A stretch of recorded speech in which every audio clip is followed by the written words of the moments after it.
Welcome to the Synergy Podcast, the space where we redefine how we move, heal, and experience our bodies.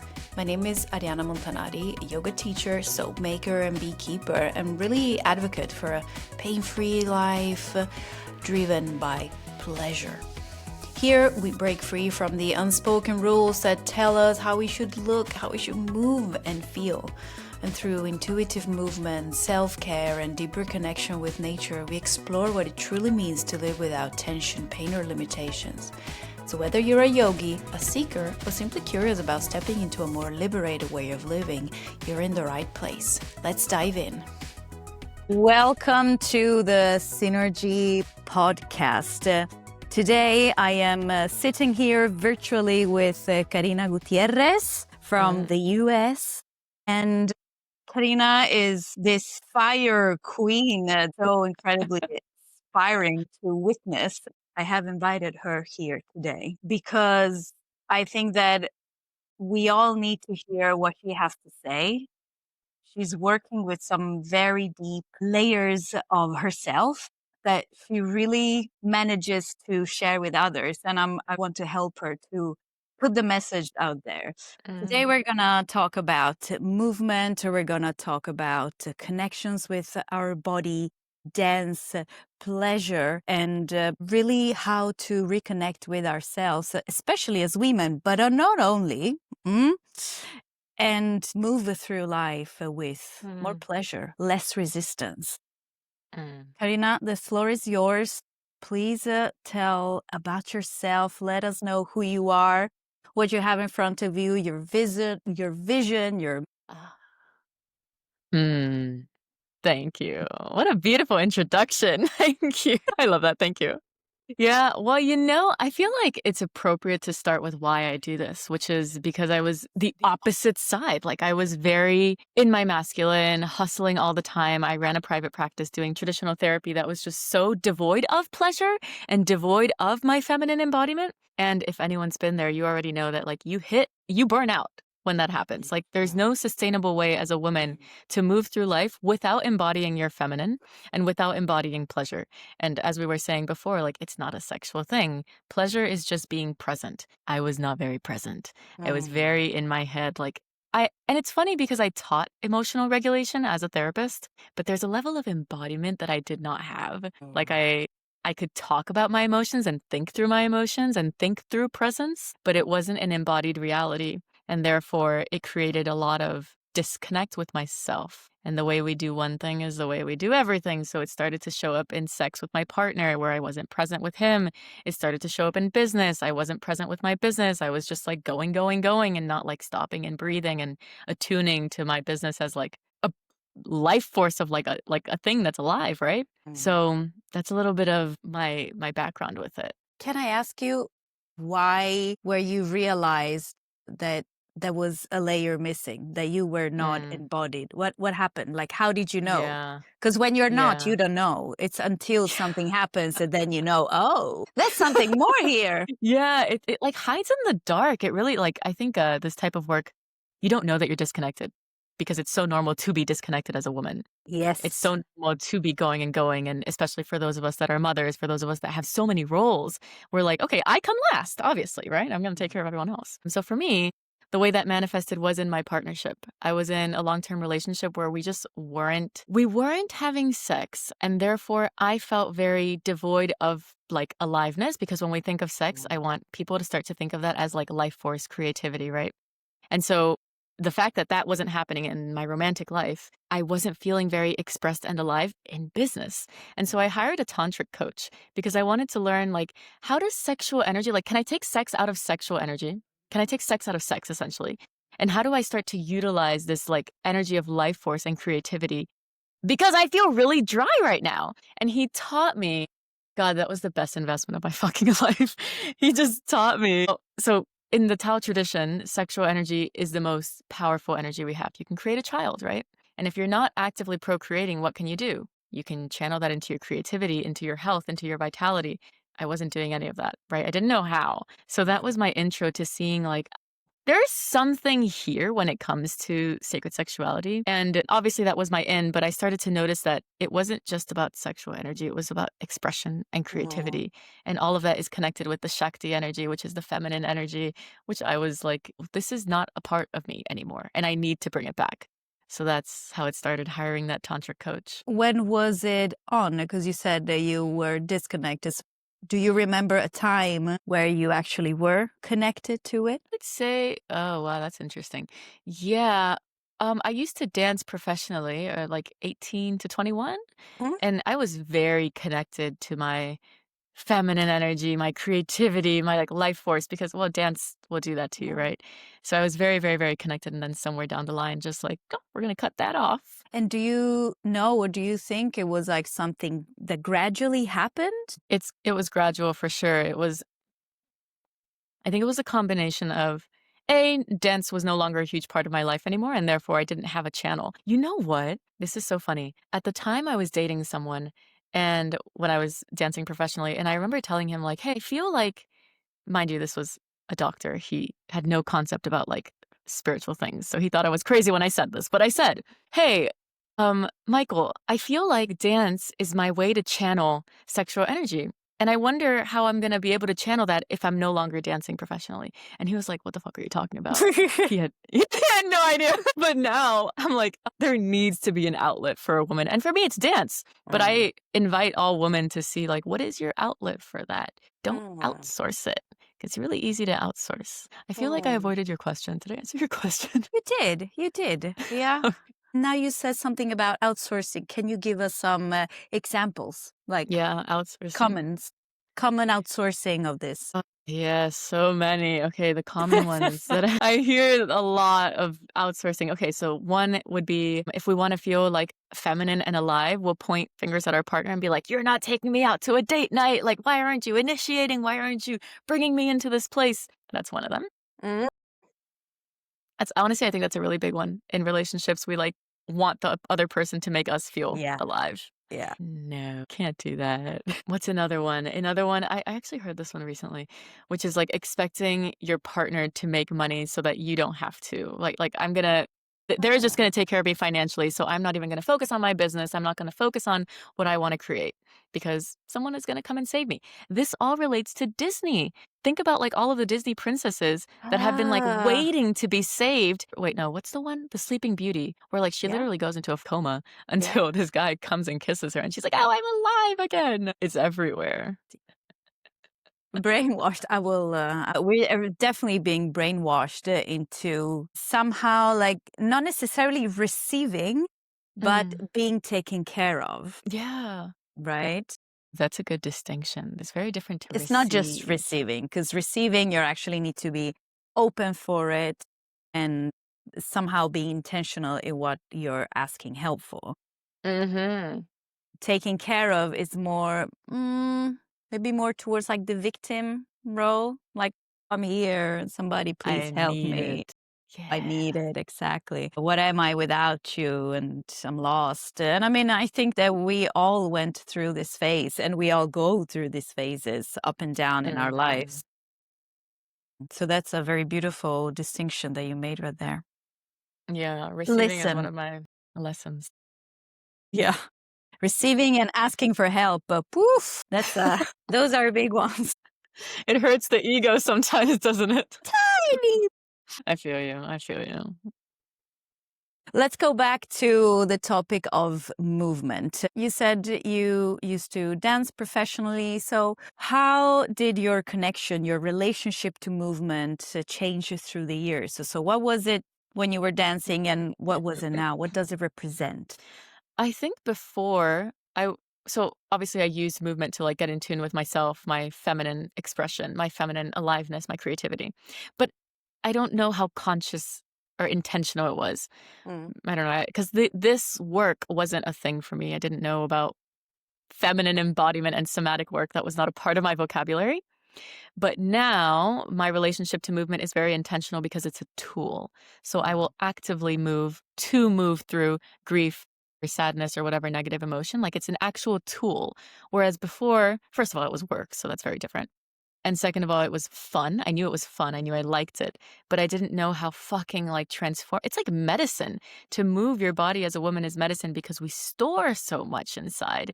So if we're, as an example, if we're seeing a talk therapist and you're talking through things, yeah, phenomenal. But you also have a body and the body's also storing things. So how are you moving that? And that's where movement comes in for me. Wow. I really can see this because I used to dance too. Mm. And when I started yoga, I approached yoga as I would approach dancing. So you kind of do it to do like beautiful movements and to be super flexible and really go to your maximum range of movement. Until I realized that that was not the way, that was not really sustainable, and that was not yoga either. You know, it was more like a performance. And that caused me to be in pain, to have back pain, you know, knee pain, Wow. my wrist, because I was doing things that my body maybe was not fully ready for. Mm. And when I started practicing the synergy type of yoga that I practice, then it clicked. And it was like, I am doing this practice for myself, Mm. not for others to see. I am practicing yoga to show off, like as a performance, Yeah. right? Yeah. Ooh. But I never really connected to when I was dancing, even if it hurts, I'll do it anyway, because it has to look beautiful, right? You have to be on the stage and perform. And so Right. letting go of that little bit was huge at the time. And that Wow. really changed the whole way that I approached also my body and saying no to things, and maybe being a little bit more humble about it. Like, no, I'm not gonna, I don't know, do a handstand because it hurts. I'm not gonna do a back bend because it hurts. I'm gonna stick to what feels good in the body, although there was prestige connected to certain positions or movements. And so from there, for instance, that was my pivoting moment. Like, let's do this for myself. And then you start nurturing, right? And then you start moving in a completely different way with purpose, like you say. Yes. How beautiful. Yeah. No, I love that you had that distinction. I hope that everyone has that distinction because there's a very big difference between performing and actually like being. And I actually love yoga. That was one of my first loves. I think I got into spirituality via yoga actually. And what I loved the most was that the mat became like a microcosm for how you live life. So if I perform on the mat, I'm probably performing in life. So that, right? Yeah. It's like, what?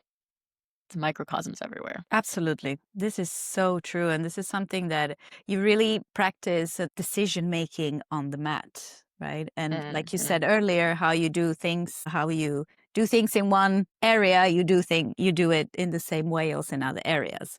Right. And that's your pattern. So it takes time to rewire and rewire Yeah. your thoughts. Yeah. Yeah. Well, that's why I love movement. I'm glad you brought in that question because it just brings transformation and personal development so much more tangible, I guess, because you can see it like physically right there in front of you. Whereas you can't talk through things. With talk therapy, it's just like, I know I'm a psychotherapist, so I was literally trained in talk therapy, but I can talk shit about it. Like, it's not effective. You need to bring in the body. It's not effective at all. I went to this dance class in Mexico, and this guy, the teacher, said something that like blew my mind. He said, if you feel stuck in life, chances are that you're probably stuck in your body, right? Because it all starts in the body. So if you feel stiff, if you feel like, oh, I don't have this like range of like motion, you're probably stuck in life. Like, do it here in the body first and then see how that changes, see how that ripple effect goes into your actual reality. Absolutely. That's so true. And it's kind of when you say you're stuck in life, so you're stuck in your body, and you're stuck in your body, so you're stuck in life. And it's like, it's all so deeply interconnected. So you see that when you start kind of loosening up both the sides, both parts, like, oh, now I find a little bit more freedom, a little bit more expansion somehow, right? And there's no side effects. My favorite part. Listen, I am curious about your journey with pleasure. We said pleasure does not necessarily have to be only sexual. So If an alien came to this planet and said, "Oh, a pleasure, what's that?" What would be the description? With words or with body or like with sensations? How would you picture that? I love this question. If an alien came down to Earth, it's like, what's pleasure? Well, I would first of all start off by saying to the alien that humans typically correlated to sex, which is not true. But we can get into the sexual side as well. But first, I'll do the bigger picture here, and it's the ability to be present, absolutely present with something. So I can drink my cacao. Are people looking? Do they have visual to this? They will. Oh, okay, awesome. So, for those of you looking, I can drink my cacao with delight and like really savoring the taste and like maybe even smelling it first before it goes inside my mouth. Or I can just like chug it down, right? There's a difference between bringing in and it's a lot more pleasurable when I slow down and I bring in presence into it. So I think that's a really big distinction here, is that it's simply presence. Relationally, when your partner comes home, do you take a moment to attune to them? And instead of saying, "Oh, hey, how was your day? What do you want to eat?" Like so fast. So like, okay, go, next thing. Did you even like, do you care about how their day was? Or did you just say that out of like automatic default response, right? Versus, "Oh my God, I'm so happy you're home. How was your day? What was the best part of your day? What was challenging today?" Like this level of presence, that's pleasure. And then obviously sexually, it's like, what brings you alive? What turns you on? What doesn't turn you on? Making those distinctions so that you know how to live an intentional life. It's like when we follow our pleasure and when we follow our desires, I believe that's when we start to live an intentional life, because we're leading with what we want versus it's very easy to lead with what society wants, what society has told us to do, get married, buy a home, have kids, right? For the females, that's usually it, right? I see it in your face. You're like, yeah, I heard that before. It's a little stifling, isn't it? Yeah, which we could open a very big parenthesis here, but we can keep it for later if you want. It is, yeah, it's so follow your pleasure. That's my like, if someone gets anything out of this episode, I'd be like, follow your pleasure, follow your desires, be present. And that leads to being able to ask. So say what you want, claim what you want, right?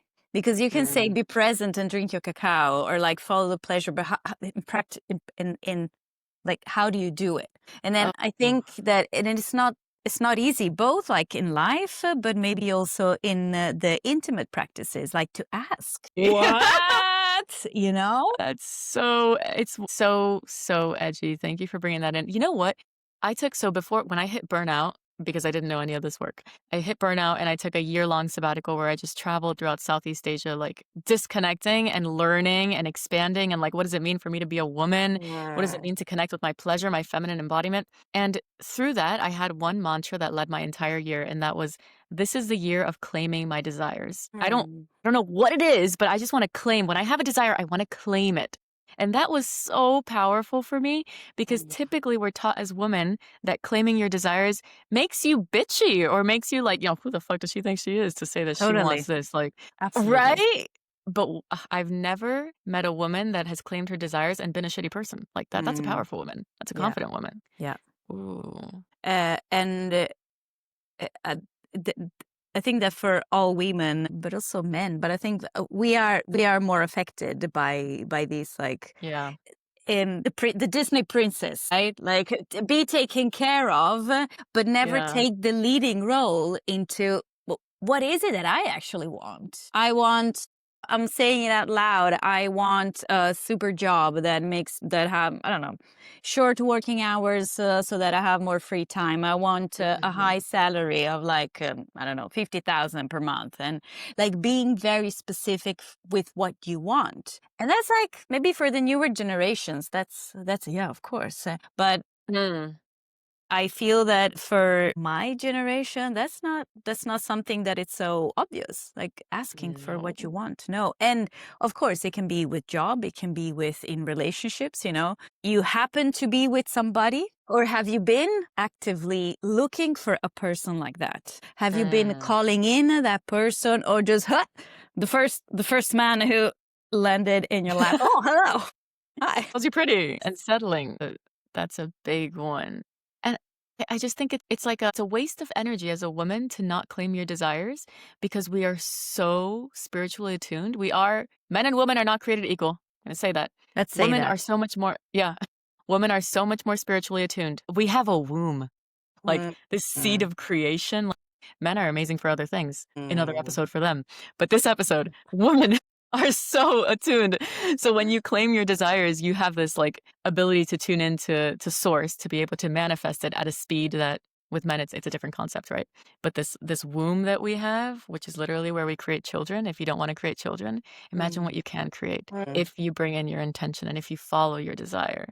Oh, speak more into this. So for somebody who listens to this episode and hears spiritually attuned, it's like, what does that mean? Like, am I spiritually attuned? Like, how do you cultivate what it is? And how can you cultivate this from scratch if it's something that you have never really connected to? Yeah. So a big piece is desensitizing yourself. I think we're inundated with information.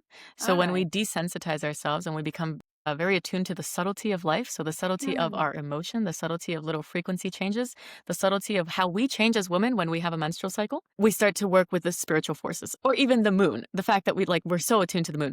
So I think to break that down, a big piece is getting silent with yourself. So practicing meditation, practicing tuning into your body, and your body will start to speak. If there's a woman listening and she's like, I'm not spiritually tuned, I'm not connected to my body, well, it's probably because you've been ignoring it for so long. So imagine if you had a friend named Sandy and you never hit up Sandy. You never call her, you never text her, you never say, hey, how are you doing? Is Sandy gonna talk to you much? Probably not.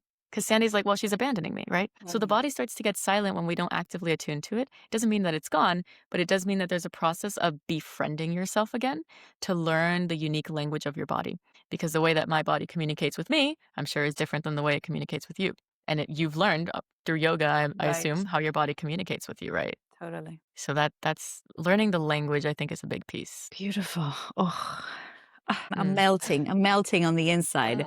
No, it's I think we speak like the same language because it's really about getting silent and starting observing. But you need to be ready to observe, and you kind of have to know what you're looking for, but also not, because you're learning a new language, so you have no idea.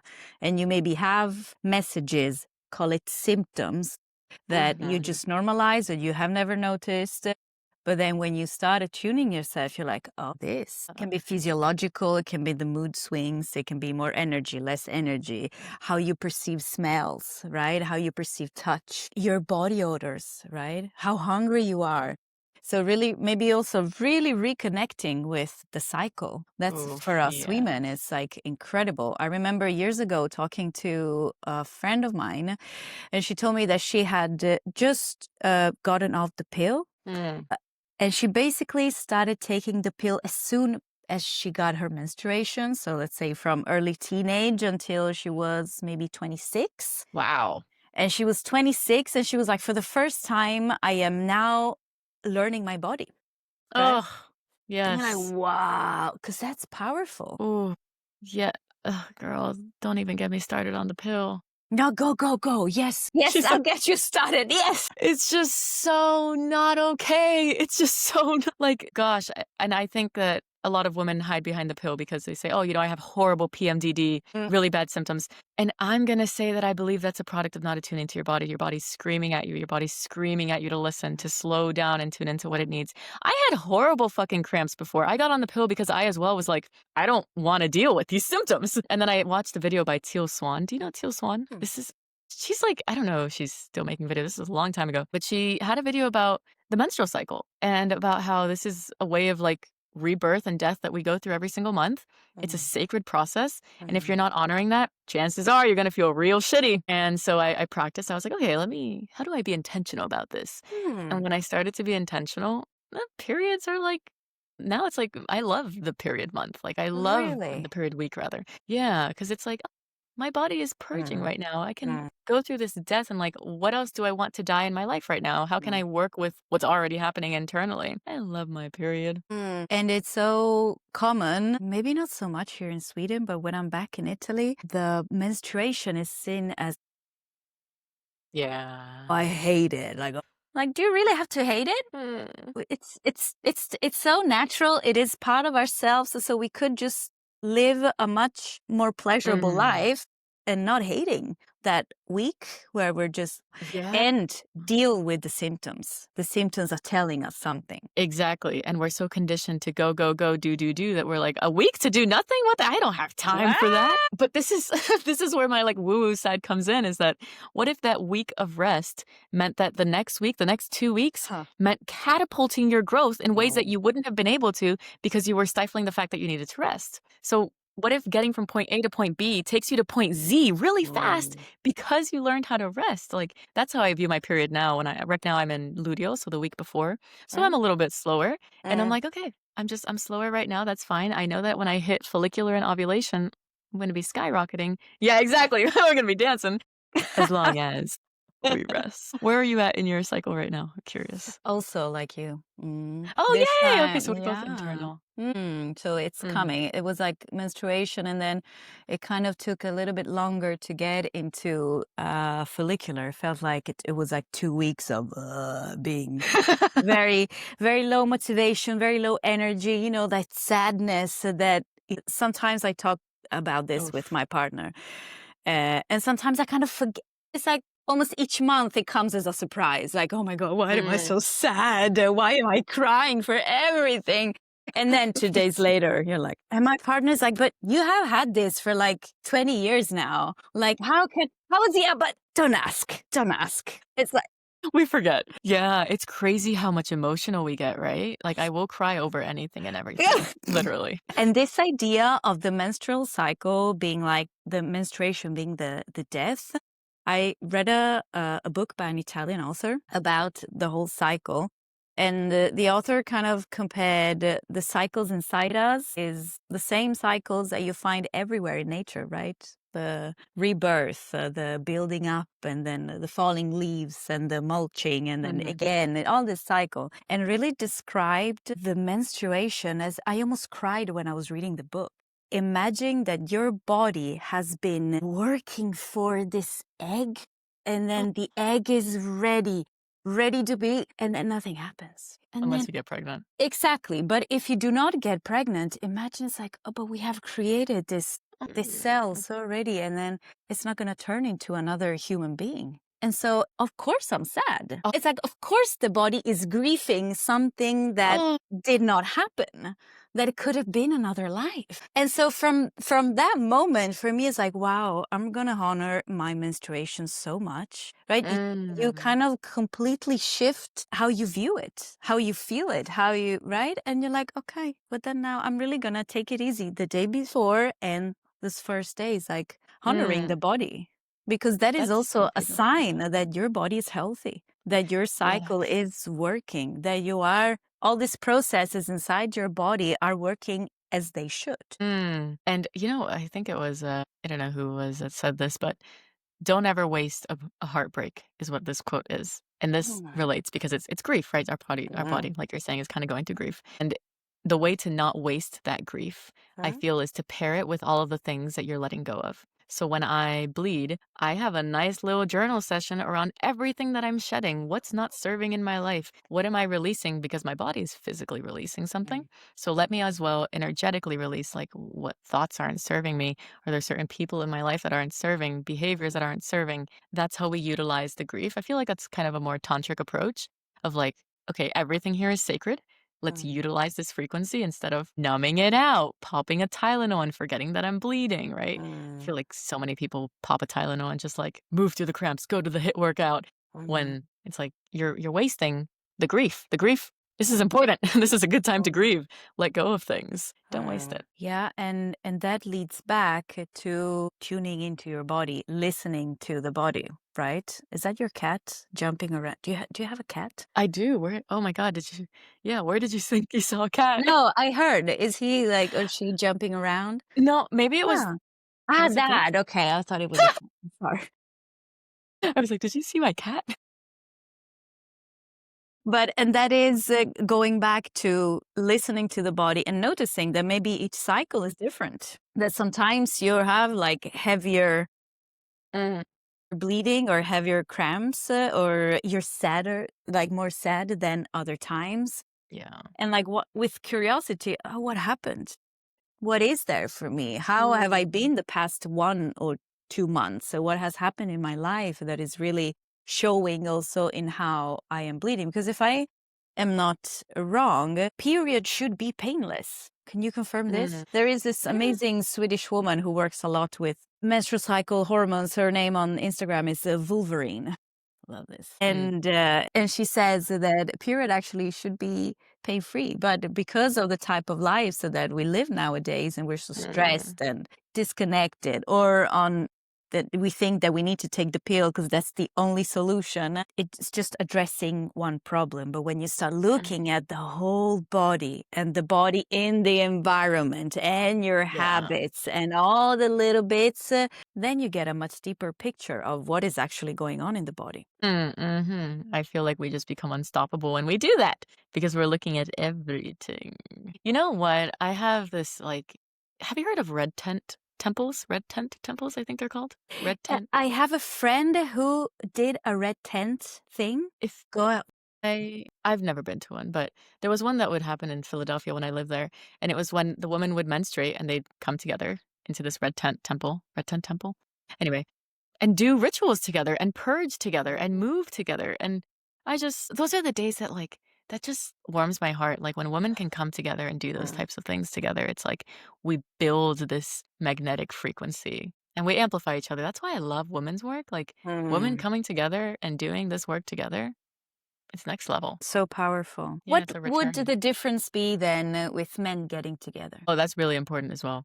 So men that's like really fucking important because men need to be, okay, so switching to men. Men need to be reminded of their primal nature. A lot of men, this is the theme I see anyway with clients I work with, is men that have been subdued. So they're not in their primal king warrior archetype. They, and most of the time it's because they fear it. So they fear the dark masculine archetype.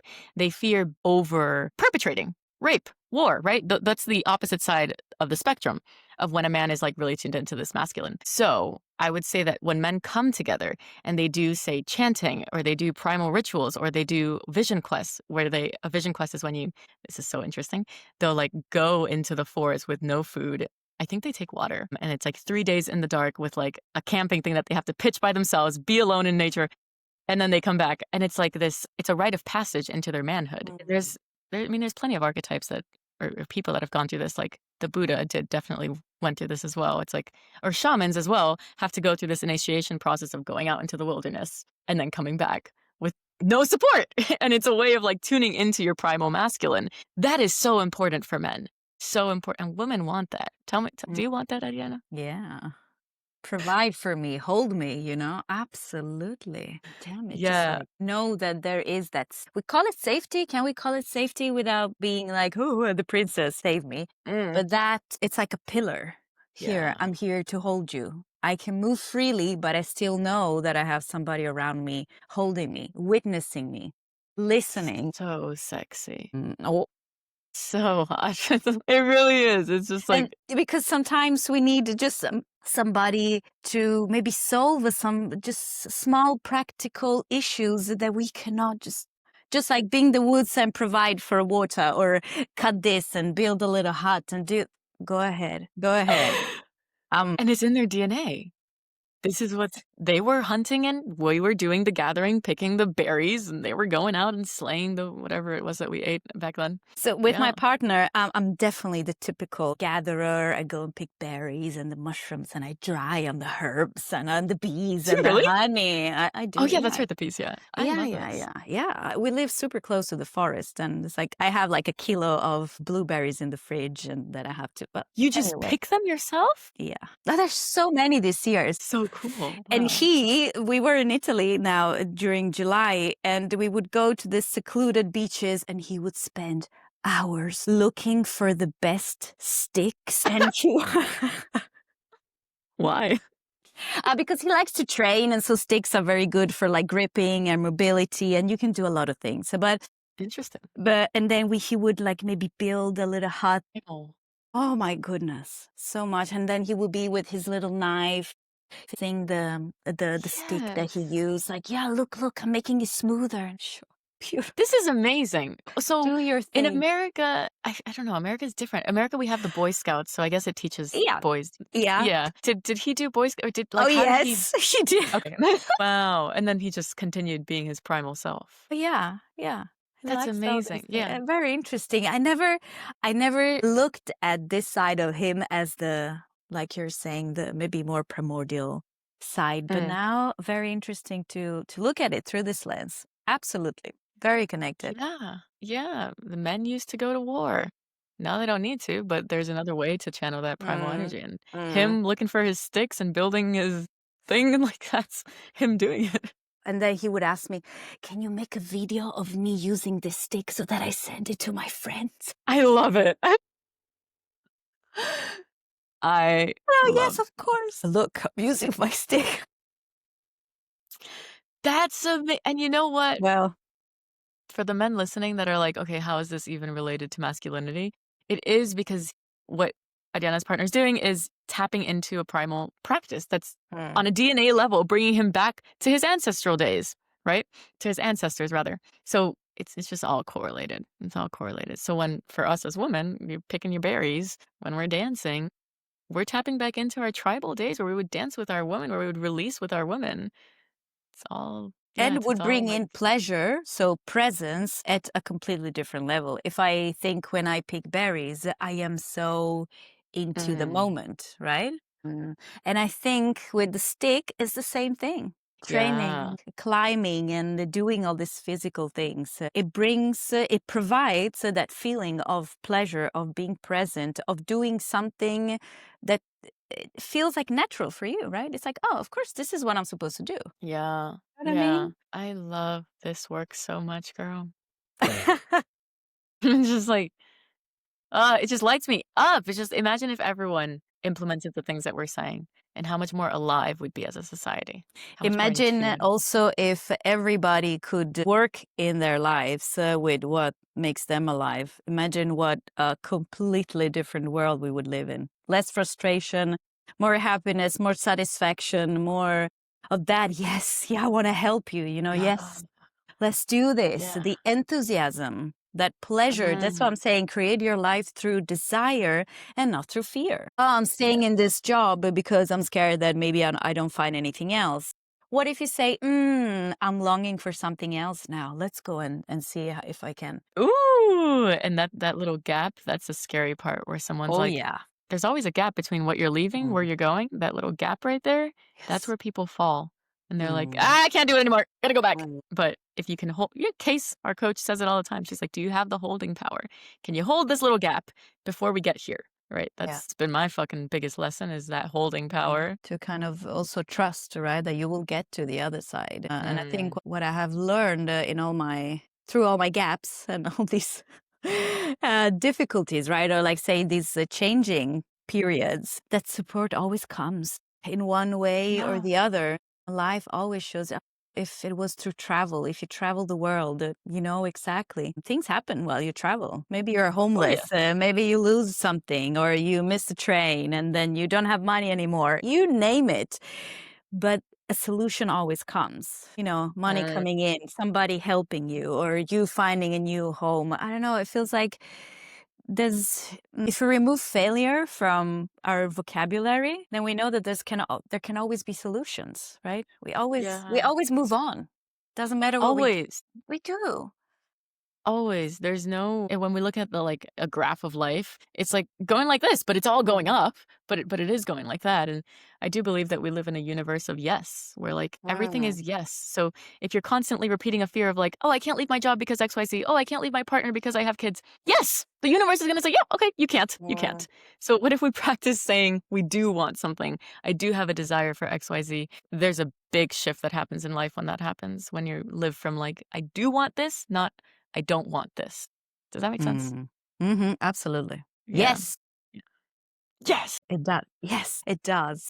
And something that Casey says, if it's not a hell yes, then it's a no. And I think that's also something that affected me over the years. Oh, yeah, go for what it's really a yes. I want to do that. I want that. Or rather going for them, I don't know, not really, but I'll do that anyway. I'll get that anyway. I'll receive that anyway. And that is also a really powerful way of like leading through your life. Like, I'm going to go for the hell yes. Yeah. Not the like, "Oh, this is good enough. Like, it's okay. Like, I can make it work." That like little weird energy. I actually went on a date recently. I'm a single lady now. And this guy was like almost perfect. Like he was tall, beautiful, stable, said all the right things. He's in therapy, spiritual. But my body was like, no. Like there was there was like, things were good, but there was a no hiding here, right? And in any other era of Karina, I would have been like, oh, it's good enough. I'll continue going on this date. But I'm so attuned now to what you're saying, the full yes versus like the eh. And it's not a full yes. So I messaged him and said it's not aligned. And that's really, I think it's really important for us women to do. If it's not aligned, don't try to make it aligned. Wow. Don't try to put a square in a circle, you know, like it's just not aligned. That is very powerful. It takes courage to do that. So Oof. Yeah. at Yeah, the beginning, I guess that then it's a muscle that you train, and then it gets like easier and easier the more you do it. My dear, so many juicy topics in this episode. If our listeners get inspired by your energy, your smile, your works, your words, and the way you live life, how can they get in touch with you, maybe work with you? Yes. So I have a free membership and I have a paid membership. So for those people that want to test out the work a little bit, I highly recommend going into my free membership where I have pre-recorded practices.